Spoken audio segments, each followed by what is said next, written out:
Solopreneurs, side hustlers, small business owners, entrepreneurs. Are you truly free? Did you read this week's ATD letter? I got you. Entrepreneurs, are you truly free? Society has it twisted.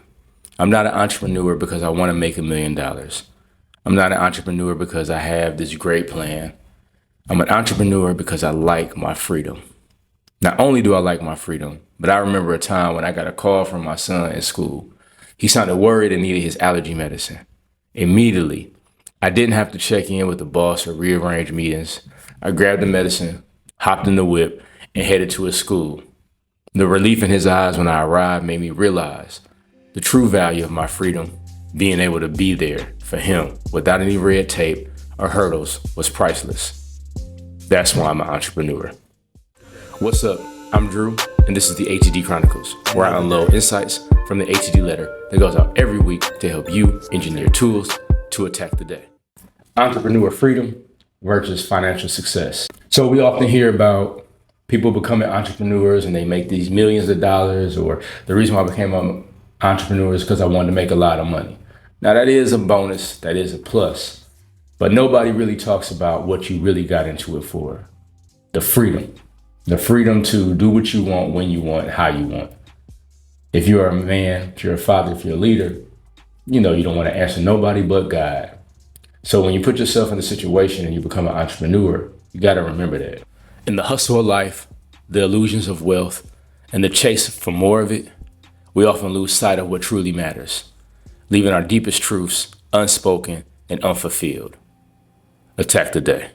That was a quote, and it got some good buzz on X, and I thought I'd throw it in there on this week's letter and the Chronicles. Let me know what you think about that, and how does that resonate with you? So 70% of entrepreneurs value freedom over financial success. Now, don't get me wrong, as an entrepreneur, I'm gonna tell you right now, that statistic kind of hit me, but it made me think.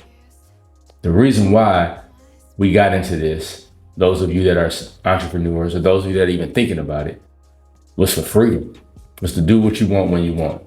When you think about that, at the end of the day, that's all we ever want, is to do what we want.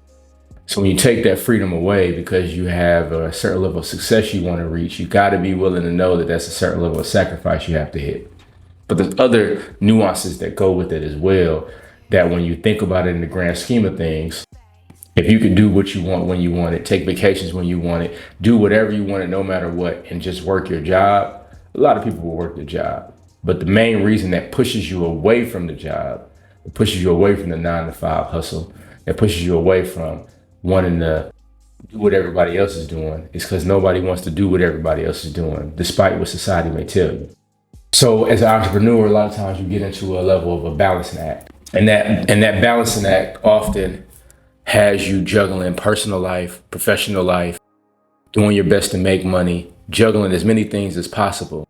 And that's a part of hustle culture. Hustle culture has you feeling like you gotta work.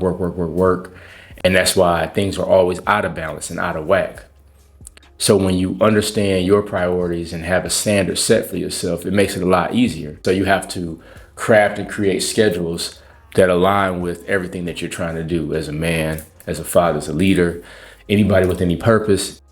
It's your goal to make sure that you are doing everything possible to have the time to make the money, right? But remember, the most important thing was the time that you wanted to get back.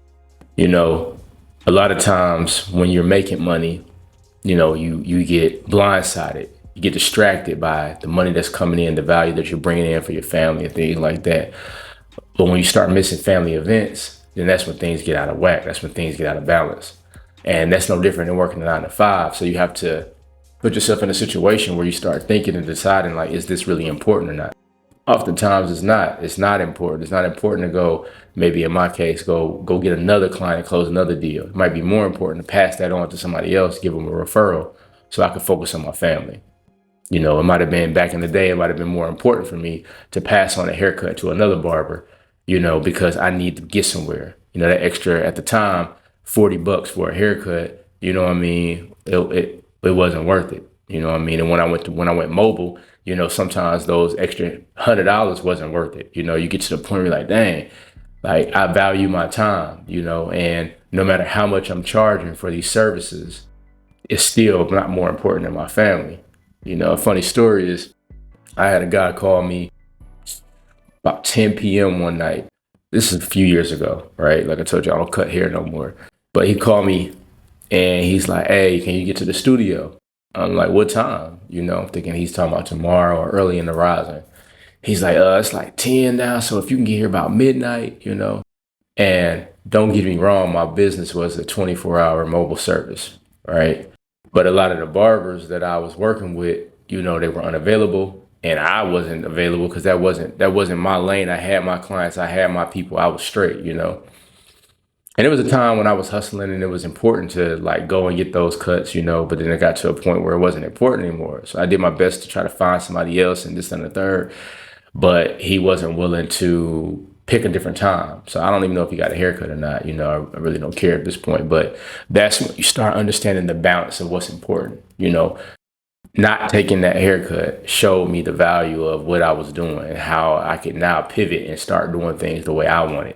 And that level of control is what being an entrepreneur is all about. So when you think about freedom and you think about financial success, it's like a versus, one is more important than the other, but they should be a unanimous decision to be exactly the same. You don't want to trade your freedom for money. You don't want to trade your money for freedom.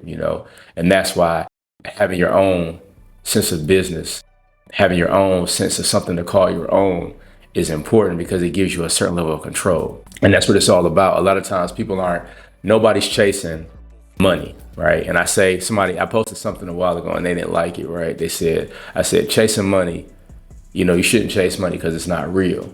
But it goes deeper than that. I think they misunderstood. And, when you have a strong opinion about something that goes against the grain, a lot of people don't like that. And it was funny because it opened up a conversation that a lot of people aren't willing to have. When you think about why you're doing the things that you're doing and you're in that 9-to-5 system, why are you in the system? Why are you working the way you're working? Because you have to. You have to provide. You have to provide, produce, procreate. As a man, that's the 3 Ps. You know what I mean? So if you're not producing, as a man, if you're not producing, providing, and protecting, can you even say you're a man? Let me know what you think. Put it in the comments. It's just my thought. But if you're chasing money, something that's not real, and when I say it's not real, it can literally create it out of thin air. The value that money has is because the value that the word is put on it. But what's more important, what people more value is what you can do for them. Now, the money is just a monetary way to distribute and decide what's the value in something that I'm giving. If I'm charging $4.97 for a consultation call, that's the inherent value that I need for the amount of money that I need because of that. But let's say you're another small business owner, a solopreneur, a side hustler, whatever it is that you do. And I say, hey, I charge this, but you offer this service. So I'm going to do this for you. You build me a website. That's the inherent value in what you're doing. Doesn't matter if it's monetary or not. It's what can you give for me for what I'm doing? Quid pro quo, guns and butter. So what's one of the biggest challenges with being a entrepreneur, with being a soulpreneur, with being what I like to call the men, the fathers, and the leaders that I rock with, fathers of creation, FOC, right? So if it doesn't challenge you, it doesn't change you. And right now, I'm getting ready to start back up the 80-45 challenge, 45-day transformation challenge that changes you mentally and physically. And if you don't go through any kind of changes, your life can never progress, right? Without chaos and strife, whatever, that's when the storm has passed you over. That's when life happens all over again. So I like to invoke certain challenges in my life. And one of the ones I put together was the 80-45. So check it out. I think it starts, I gotta look at my calendar, but I believe the 80-45 starts up again in the end of June, going into the end of July. So if it doesn't challenge you, it doesn't change you. And a group that I put together, FOC, Fathers of Creation, a bunch of men, fathers, leaders who have side hustles, have businesses, entrepreneurs, or men that are thinking about it and just need a place to call their own, to be able to bounce ideas off of, to be able to come together and come up with solutions. And the reason why we call it fathers of creation, well, we're all fathers, and most men will become fathers, and fathers create.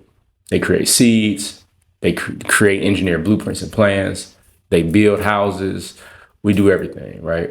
So the name was cool to me. I like to say flock, come flock with me. So there's some key points to becoming an entrepreneur, a flock, some key points, right?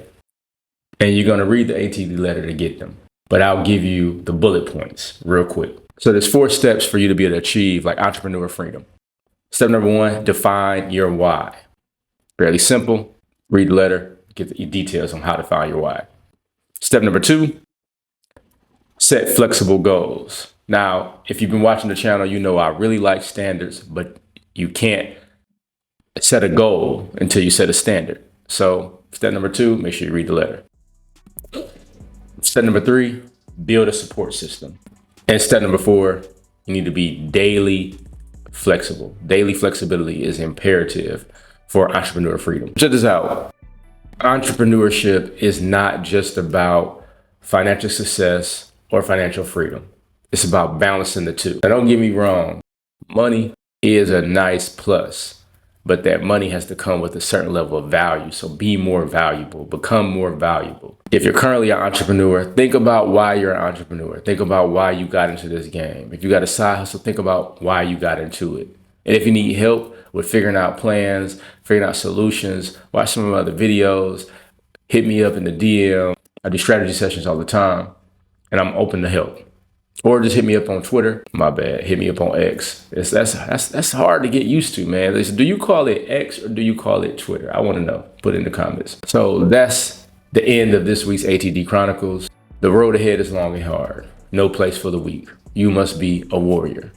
Please like, share, subscribe, share this podcast, this YouTube channel, this information that's going out this week. Share it with somebody that it may be useful for. And let me know what you think. I'm always open for conversations. Give me some topics to discuss. I have a whole routine of what I'm working on. But if you guys have questions, I'm going to help you find the answers. All right. So this has been another episode of the ATD Chronicles, and I'll see y'all next week.